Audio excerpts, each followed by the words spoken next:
2025년 우리 교회가 함께 마음에 품고 묵상하며 열매를 기대하는 신앙의 주제가 있습니다. 그 주제가 하나님께 인정받는 사람이 되기를 힘쓰십시오라는 주제입니다.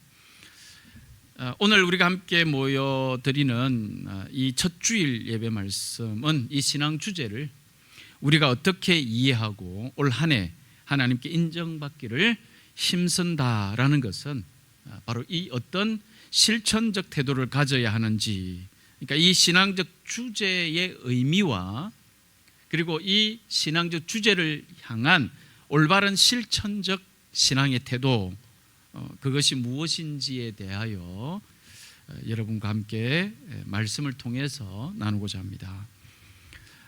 이 주제는 두 본문에 근거하고 있습니다. 먼저 디모데후서 우리가 읽었죠. 2장 15절, 그대는 진리의 말씀을 올바르게 가르치는 부끄러울 것 없는 일꾼으로 하나님께 인정을 받는 사람이 되기를 힘쓰십시오라는 말씀과, 또 하나 고린도후서 10장 18절, 참으로 인정받는 사람은 스스로 자기를 내세우는 사람이 아니라 주님께서 내세워 주시는 사람입니다.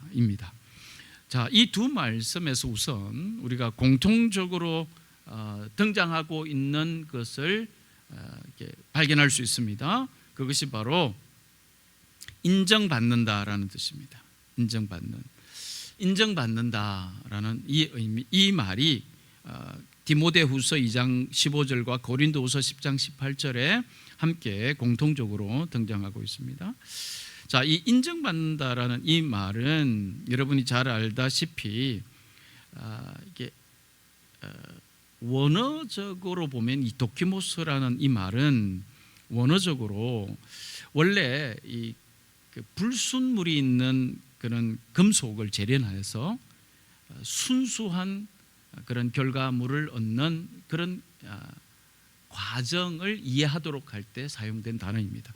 즉, 금이나 은 등의 금속을 녹여서 일련의 재련 과정을 거쳐서 불순물이 없는 순도의 그런 금속이 되도록 한다. 그래서 그 결과를 인정받는 것, 이럴 때에 사용되었던 말입니다. 그래서 어떤 테스트를 통과하여 입증되었다, 그런 의미죠. 그래서 이 의미는 좀 더 공개적으로 검증된 것이다, 라는 것을 알 수 있습니다. 이 단어의 뜻은 성경에서 이 단어를 사용할 때는 믿음의 사람들에게도 이 단어를 적용하고 있다는 것을 알게 됩니다. 믿음의 사람 이렇게 얘기할 때 구약에서는 이제 여러분 여러 많은 믿음의 사람들이 있는데 특히 이제 다윗과 욥 이 부분을 조금 살펴보면, 이 다윗은 우리가 잘 알다시피 시편에서 이런 고백을 하죠. 주님이 나를 낱낱이 살펴보십시오. 시험하여 보십시오. 나의 속 깊은 곳과 마음을 주님 달구어 보십시오. 시편 26편 2절에 이렇게 기록하고 있죠.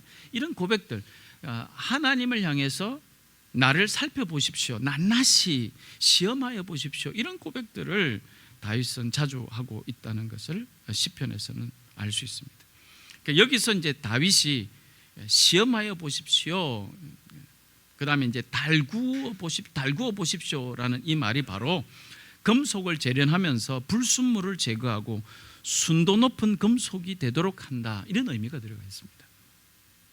하나님께서는 다윗이 그의 삶에서 만나는 여러 고난과 시련을 통해 하나님께 검증된 사람이 되기를 다윗은 간절히 바라고 있었던 거죠.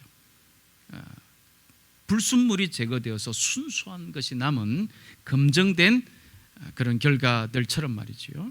그래서 다윗은 자신이 겪는 이 모든 그런 환난과 고난이 결국은 하나님께 검증되어서 인정받는 이러한 고백을 하고 있는 것으로 우리가 충분히 생각해 볼 수 있습니다. 욥의 경우도 이와 유사한 고백이 있습니다. 우리가 잘 알다시피 세번역은 이렇게 고백하고 있습니다.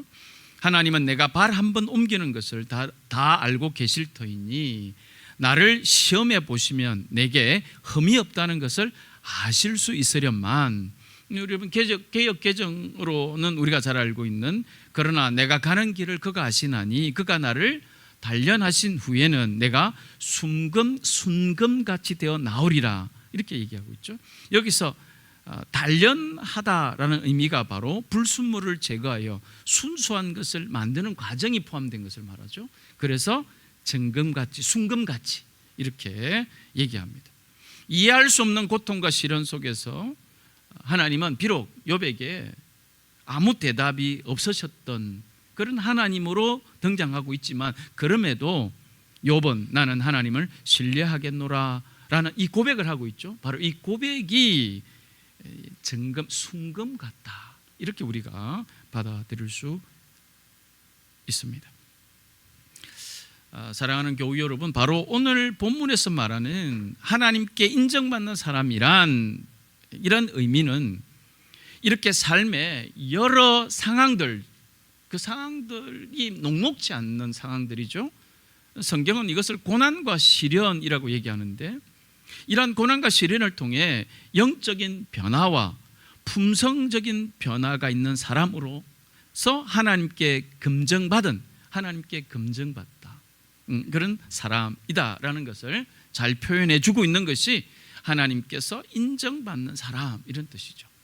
그래서 하나님께 검증됐다 발음이 맞나? 검증됐다 이렇게 얘기할 때 이제 그것을 구체적으로 이제 실행하는 기관이 어떤 기관입니까? 교회라는 거죠. 교회 공동체.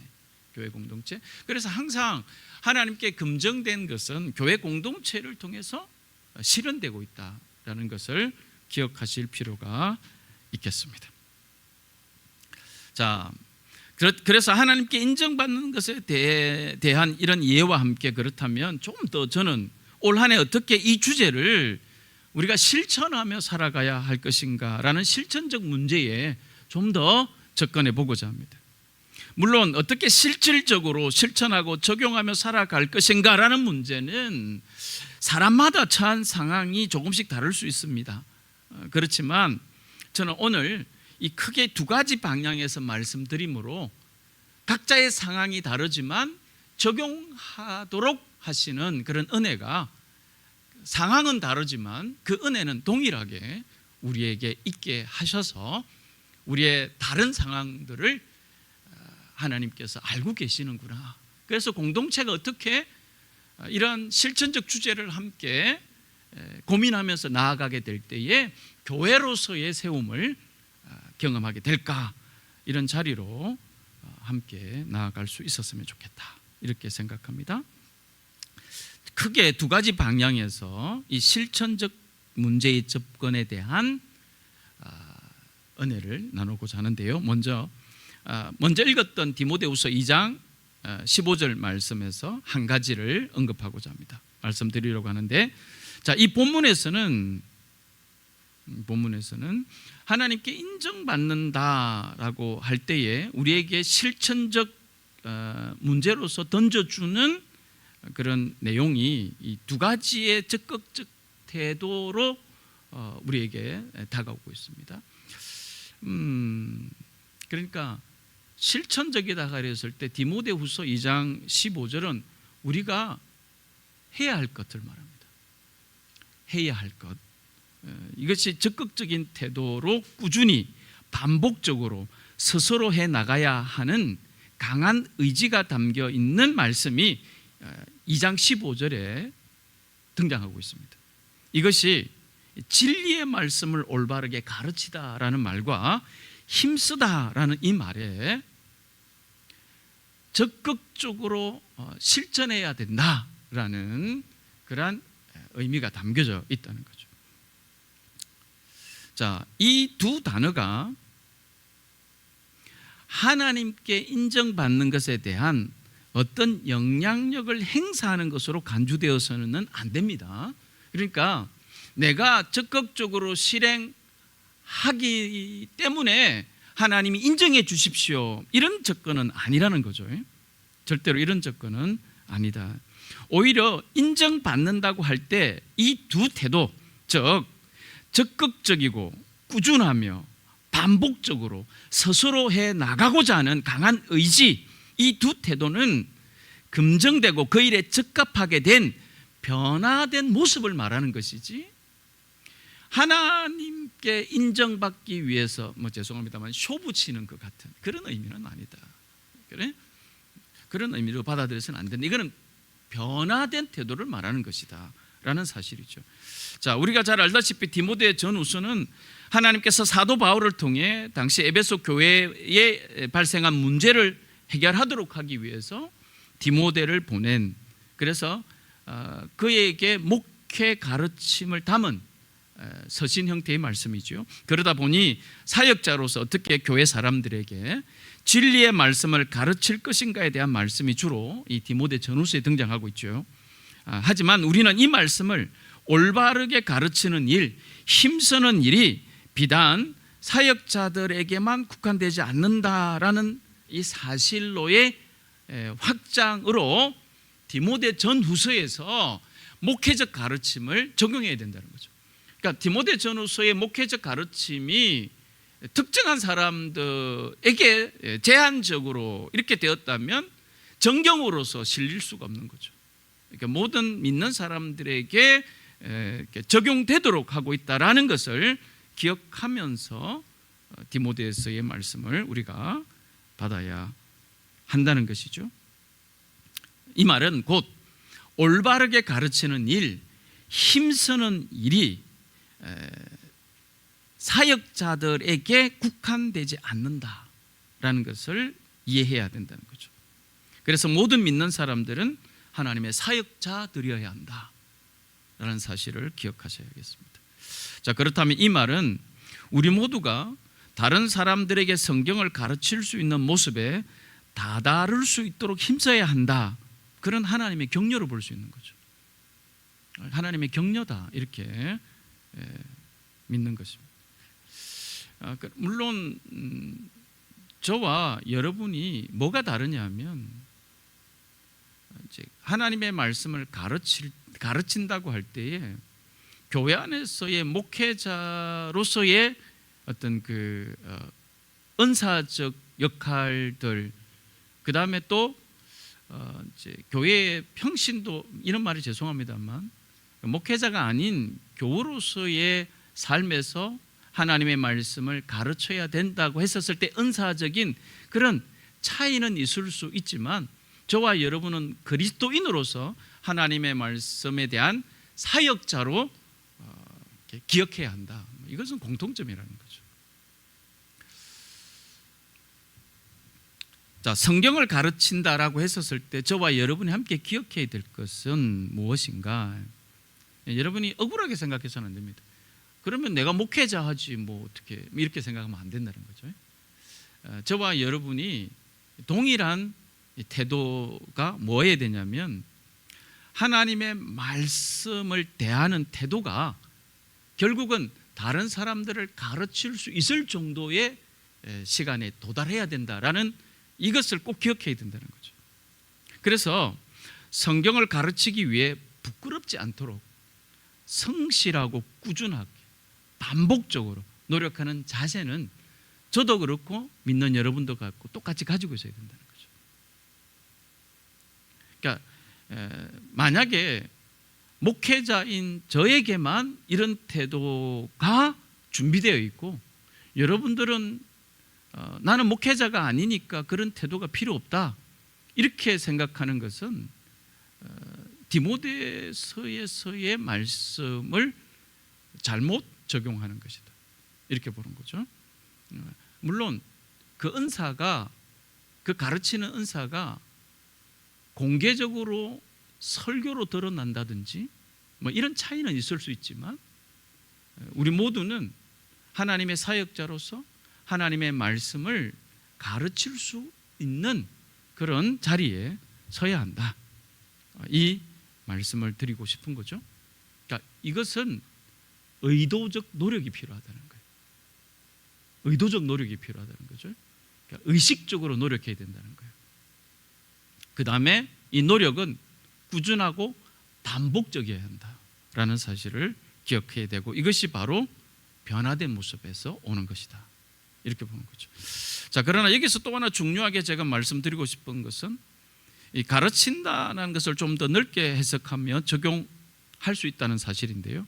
그러니까 결국 올바르게 가르친다는 것은 어떤 내용을 알아들을 수 있도록 한다는 것인데, 그러니까 이를 위해 성실히 꾸준히 의지를 다해야 하는 것이지만 그것으로만 멈춰서는 안 된다는 거죠. 그 사람의 태도와 자세에서, 심지어는 그 사람의 뒷모습에서도 변화된 모습이 함께 나타나야 된다. 다시 말하면 성경을 올바르게 가르친다라고 했을 때 이 가르친다는 것은 누군가를 내가 하나님의 말씀을 알아들을 수 있도록 가르치는 지식적인 그 성장, 이런 것을 가르치지만 함께 기억해야 될 게 뭐냐면 제가 얘기했던 것처럼 그 사람의 태도와 자세라는 거죠.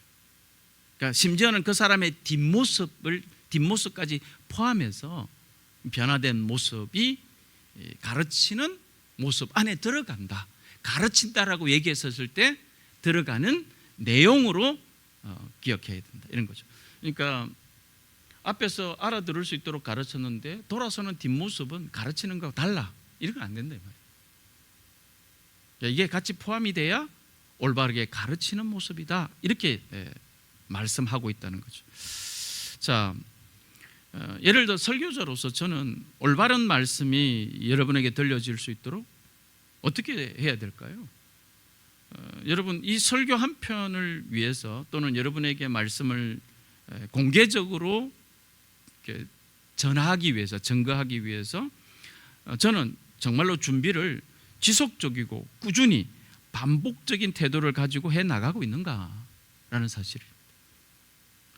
그러니까 설교가 들려지도록 어떤 노력을 꾸준하게 반복적으로 지속해서 하고 있는가라는 사실을 얘기하는 거죠. 일단 저에게는. 하지만 여기에만 머물러서는 안 된다는 거죠. 무슨 얘기냐? 설교자의 언어, 태도, 행동을 통해서 설교 말씀은 계속되고 있다는 사실을 알아야 된다는 거예요. 제가. 그러니까 설교란 앞에서 알아들을 수 있도록 준비해야 되는 것도 사실이지만, 또 하나 설교는 그의 일상의 언어, 일상의 태도, 행동을 통해서 계속 설교는 진행되고 있다라는 사실을 알아야 된다는 사실. 그래서 저의 설교는 과연 그런 의미에서 올바른 말씀을 가르치고 있는 것일까를 돌아보는 거죠.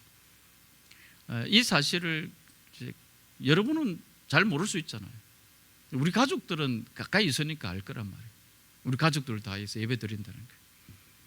그러니까 저는 이 설교를 준비하면서 이걸 우리 가족들이 들으면 겉으로는 뭐 얘기를 안 하지만 속으로 콧웃음을 치고 있다면 아빠 뭐 이렇게 하고 있다면 나는 잘 못하고 있는 거예요. 혹시 그런 모습을 나에게 보았다면 용서를 구하는 거죠. 그런 모습은 적절하지 않는 거예요.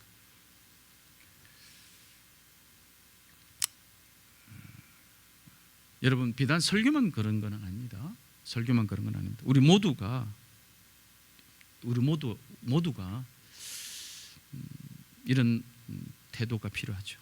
진리의 말씀을 올바르게 가르칠 수 있는 배움, 그 배움에 여러분 힘써야 합니다. 또한 그 배웠으면 다른 사람을 가르칠 수 있도록 애써야 됩니다. 그런 우리는 계속해서 그리스도인으로 살아가는 모습 자체에서 하나님의 말씀은 여전히 이웃과 주변에 올바르게 가르치고 있는 사람들이어야 한다는 거죠. 그러니까 우리의 모든 태도와 언어, 행동에서 우리 모두는 진리의 말씀을 올바르게, 그리고 부끄러울 것이 없는 일꾼이라는 사실을 반드시 기억해야 합니다. 강조하고 싶은 것은 그래요. 배워야 하고, 배웠다면 가르쳐야 하는데, 그것이 꼭 여러분 선택적 영역에서, 예를 들면 믿는 사람들과 함께 있는 교회 안에서 혹은 믿는 소모임이나 성교단체 등에서만 일어나고 있는 것이 아니기를 바란다는 거예요. 믿지 않는 사람들과 살아가는 영역에서도 배우고 가르치는 일은 일어나야 한다. 라는 사실을 덧붙여서 말씀드리고 싶어요. 그러니까 성경은 교회에서 배우고 또 가르치고 맞아요.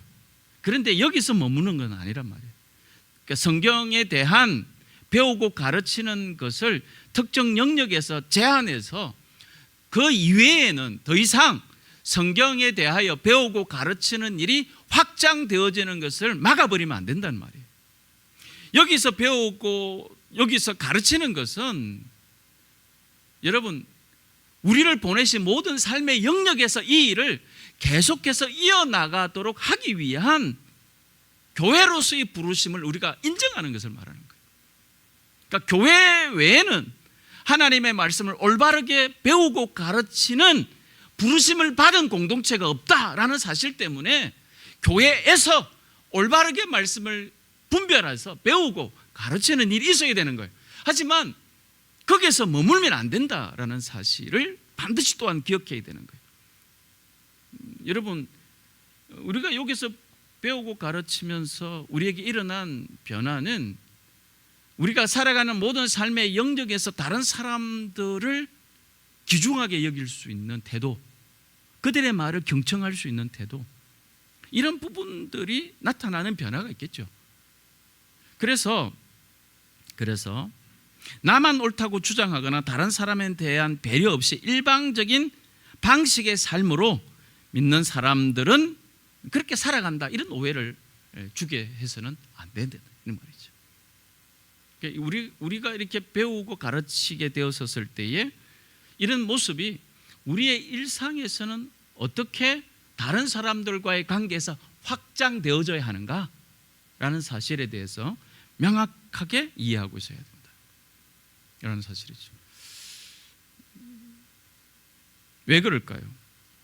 왜 그렇게 확장되어서 나타나야 된다고 말할까요? 왜냐하면 하나님의 진리의 말씀은 내가 관심을 품게 된 특정 영역의 일을 할 때만 나타나는 것이 아니기 때문에 그렇다. 하나님의 진리의 말씀은 우리의 삶의 전 영역을 통로로 삼기 원하십니다. 그래서 통로의 역할을 할 수 있도록 변화는 하나님이 기대하고 계시다는 거예요. 우리의 변화가 특정 영역에서만 제한되어진다면 하나님의 진리의 말씀이 우리를 통해서 나타난다고 했을 때 특정 영역 안에서만 나타난다는 것, 그것은 모든 사람에게 하나님의 말씀이 되지 않는다는 것을 우리가 스스로 인정하는 꼴밖에 안 된다는 거예요.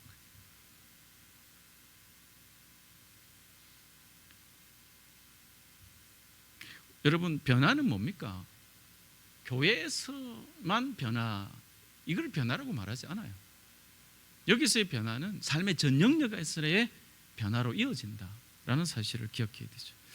그렇다면 우리가 이렇게 삶의 전 영역을 통해 하나님의 말씀이 전해져야 된다라고 얘기했었을 때 바로 그 하나님의 말씀의 핵심이 뭡니까? 복음이에요. 예수 그리스도의 복음.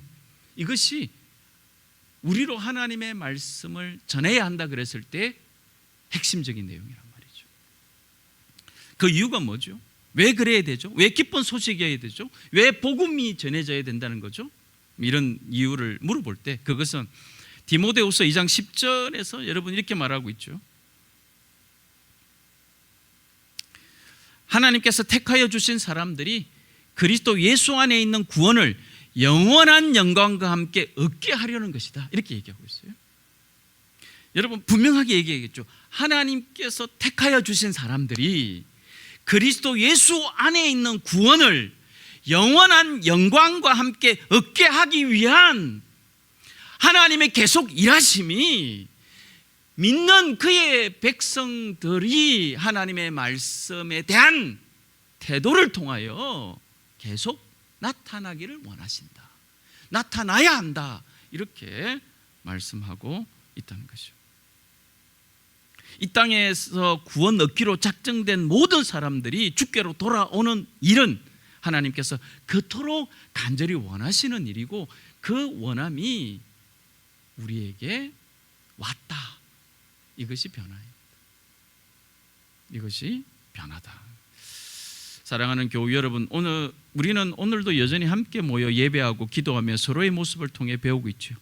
누군가의 연약한 모습을 세워줌으로 겸손을 배우고요, 누군가의 성숙한 모습을 따라하면서 열정을 배우기도 합니다. 그렇게 배우고 가르치기를 힘쓰며 우리는 세상에서 하나님의 진리의 말씀을 올바르게 가르치는 부끄러울 것 없는 일꾼으로 하나님께 인정받기를 정말로 힘쓰는 그런 한 해로 삼게 되기를 바랍니다. 한 해로만 끝나는 건 아니지만 계기가 되었으면 좋겠다라는 사실입니다.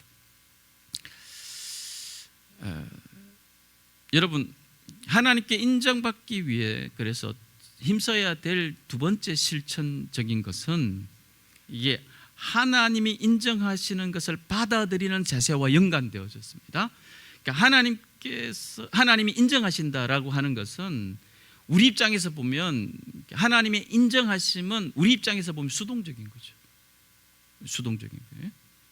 그래서 이것은 적극적으로 해야 한다라고 한 첫 번째와는 대조적으로 적극적으로 하지 않아야 한다라는 것을 말하고 있습니다. 그러니까 그런 의미에서 하나님이 인정하시는 것을 받아들이는 자세와 연관되어진 태도가 고린도후서 10장 18절을 통해서 같이 고민해 볼 수 있습니다. 자, 참으로 인정받는 사람은 스스로 자기를 내세우는 사람이 아니라 그렇게 얘기했죠. 주님께서 내세워 주시는 사람, 바로 이것이 하나님이 인정하시는 사람이란 말이에요. 그러니까 두 번째, 우리가 실천적 주제로 기억해야 될 두 번째 주제는 뭐냐면 적극적으로 하지 말아야 될 것에 대한 거란 말이죠. 적극적으로 해야 할 것이 첫 번째 주제라면 두 번째는 적극적으로 하지 말아야 될 것이 있다라는 사실이 바로 하나님이 인정하시는 것을 받아들일 때 가능하다라는 것을 말씀을 드린 거죠. 자, 자신을 내세우는 사람들의 모습에 대해서 고린도후서 10장 12절에서는 이렇게 말합니다. 그들은 자기를 척도로 하여 자기를 재고 자기를 기준으로 하여 자기를 견주어 보고 있다, 이렇게 말합니다. 이 말은 자기 자신이 기준이 되어서 모든 것을 판단하기 때문에 자기 스스로 자신을 내세운다, 자기 스스로를 내세우면서 하나님이 인정하신다, 이렇게 말한다는 거예요. 그건 틀렸다는 거예요. 잘못됐다. 하나님의 인정하시는 것은 자기가 스스로 내세우는 것이 아니라는 거예요. 주님께서 내세워 주시는 것이어야 하나님 인정하신다. 그게 뭐냐? 적극적으로 하지 않아야 될 것을 함으로써 이해할 수 있는 것이다 라는 사실입니다. 조금 더요. 우리는 고린도후서 10장 17절에서 자랑하려는 사람은 주님 안에서 자랑해야 합니다, 이 말을 듣는데, 이 말은 우리에게 가끔씩 오해를 불러일으킵니다. 여러분, 주님 안에서 자랑한다는 것은 무슨 의미입니까? 라고 물어보았을 때 우리가 하는 오해는 나의 그 업적 성공, 좋은 일들, 이런 것이 하나님의 은혜였습니다 라고 얘기하면서 교회에서는 자랑해도 된다, 이런 의미로 받아들인다면 오해라는 거죠. 나를 통해 이루어진 업적과 성취를 주님의 은혜라고 자랑하는 것이 아니라 그것을 통해 예수 그리스도가 드러나셨음을 자랑해야 된다, 이런 말이죠. 자, 이 일을 통해 예수 그리스도를 통한 구원하시는 역사가 그래서 계속 일어날 수 있는 거죠. 그러니까 여러분, 스스로 자기를 내세움으로써 무엇이 안 일어난다는 거죠? 예수 그리스도를 통한 구원하시는 역사가 멈춰지고 만다라는 것에 대한 두려움을 가져야 됩니다. 만약 예수 그리스도보다 나를 통해 이루어진 어떤 일, 나에게 일어난 그 어떤 성취나 업적이 예수 그리스도를 빛나게 하지 못할 때 그 업적이나 성취, 성공으로 다른 사람이 구원에 이르는 일은 일어나지 않는다라는 사실을 기억해야 한다, 이런 거죠. 이것이 바로 자기 자신이 기준이 되어서 자기를 재고 견준다는 말에 숨어있는 위험입니다. 사도 바울은 고린도후서 11장에서 이렇게 말합니다. 많은 사람이 육신의 일을 가지고 자랑하니 나도 자랑해 보겠습니다. 그러면서 그들이 자랑하는 것처럼 나도 히브리 사람이요 아브라함의 후손이요 그리스도의 일꾼이며 그 누구보다도 수고를 많이 하고 여러 번 죽을 뻔하였다, 이렇게 말합니다. 여러분, 실제 사도 바울이 선교를 위해서 대략 이동한 거리를 대략 한 2만 킬로라고 보더라고요. 그러니까 이 거리는 우리나라로 치면 서울과 부산을 400km로 잡았을 때 50번을 이동한 셈이죠. 걸어서. 배 타거나 걸어서. 우리가 읽고 있는 신약 성경의 27권 가운데서 사도 바울을 통해서 기록한 말씀이 14권이나 되죠. 그는 가는 곳마다 교회를 세웠어요. 그런 그의 수고와 헌신과 능력에도 불구하고 오히려 그 수고와 헌신과 능력으로 인해서 감옥에 갇히고 40에 하나 감한 매를 5번이나 맞았고 태장에 처하였고 배를 타고 파선하며 동족의 위험과 수많은 죽을 뻔한 고비를 넘겼다, 이렇게 얘기하죠. 또 이렇게 얘기하죠. 이 모든 말을 마치고 여러분 11장 30절에 꼭 자랑을 해야 한다고 하면 나는 내 약점을 자랑하겠습니다, 이렇게 말을 마치는 거죠. 고린도후서 11장에서 바울은 자랑할 것이 이렇게 많은데 그럼에도 내가 자랑해야 한다면 내 약점을 자랑하겠습니다. 왜 그렇습니까? 그리스도가 그래야 드러나기 때문이다. 자기가 한 이 모든 대단한 일에 사람들이 바울을 보게 되면 그리스도는 보이지 않는다라는 것을 바울이 알았다는 거예요.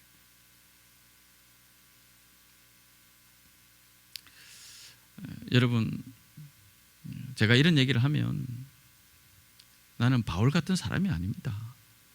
내가 뭐 이렇게 대단한 일을 한다고 그렇지 않습니다.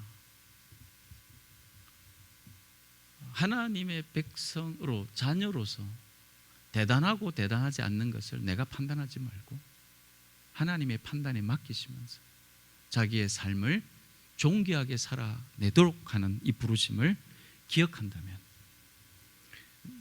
지금 저와 여러분을 통해서 그리스도가 존귀 드러나는 이 일은 어떤 대단한 사람들이 해야 될 일, 그래서 그 대단한 업적을 내려놓고 그리스도를 드러내는, 그렇게 보면 안 돼요. 나 같은 사람은 한 일이 없기 때문에 나는 내려놓을 것도 없어요. 여러분, 내려놓을 것이 없는데 왜 그리스도가 드러나지 않는가?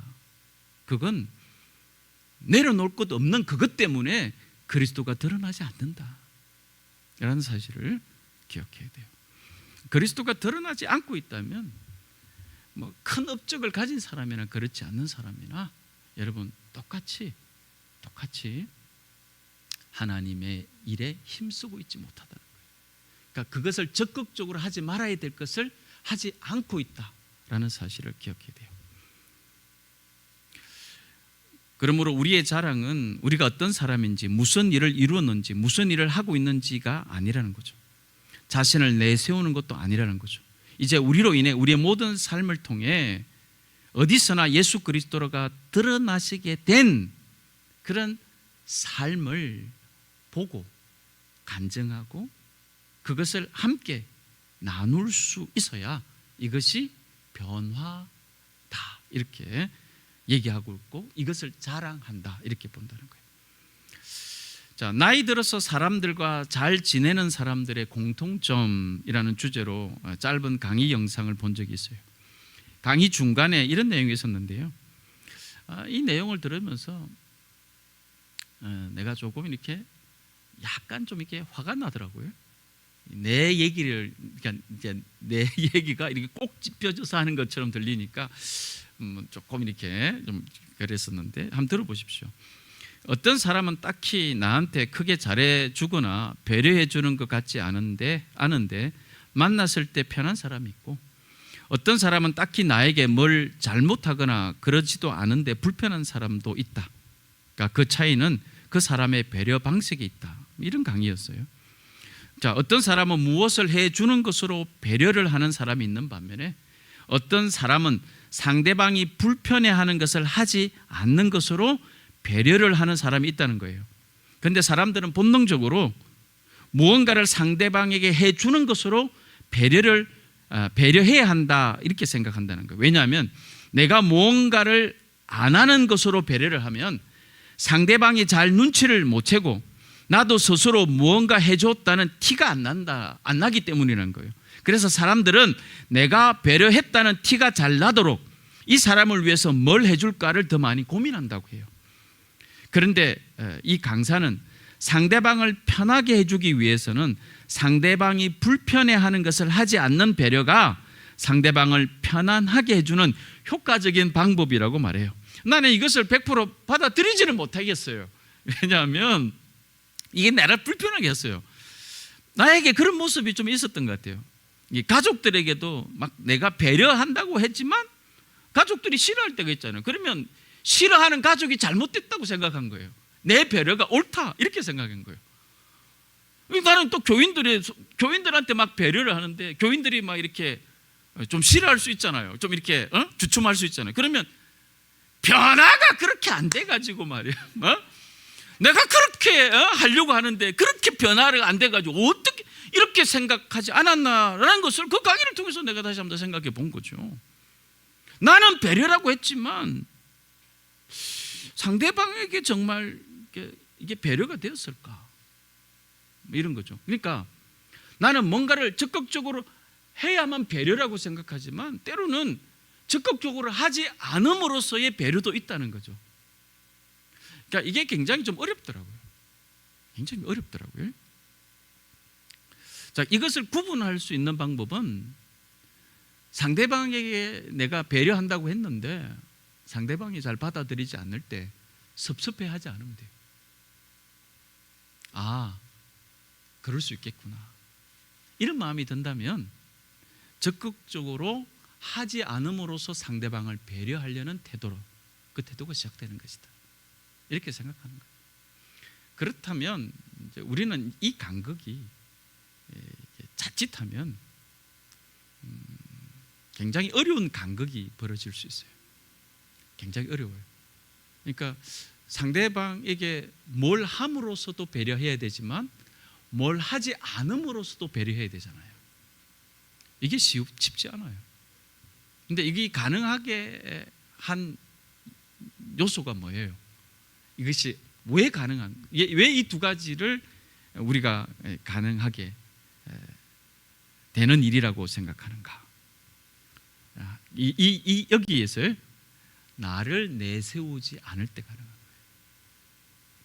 그러니까 적극적으로 배려를 해도 그러니까 원하는 것에 대한 적극적인 배려나 또 적극적으로 하지 않아야 될 배려, 이 두 부분을 여러분 상대방을 향한 정말로 배려는 나를 내세우지 않음이 되는 거예요. 내가 내세워지지 않고 있다면 그것은 상대방에 대한 배려예요. 상대방을 향한 배려다. 그러니까 오늘 고린도후서에서 말하는 나를 내세우는 일, 내가 여러분 여기서 얘기하는 것처럼 자기를 주장하는 일, 이렇게 되지 않으면 여러분 이 적극적으로 하는 것과 적극적으로 하지 않아야 될 것을 통해서 우리 안에 진정한 교제, 배움, 공동체성 이런 부분들을 계속 유지하고 발전시켜 나갈 수 있다는 거예요. 오늘 여러분과 함께 2025년 하나님께 인정받는 사람이 되기를 힘쓰기 위해서 하나님의 말씀대로 삶을 살아내므로 올바르고 부끄러움이 없이 주변 사람들에게도 계속 기쁨의 소식이 여전히 전해지는 복음의 사람이 되자, 이렇게 결론을 하나 짓고 싶고요. 그런 것과 자신을 스스로 내세워서 자랑하지 않도록 하자, 이렇게 결론을 내고 싶어요. 그래서 적극적으로 함으로써 결국은 그리스도의 복음이 드러나도록 하자. 또 적극적으로 하지 않음으로써 스스로 내세워서 자랑하지 않음으로써 또 복음이 드러나도록 하자. 이 두 가지를 기억하시면서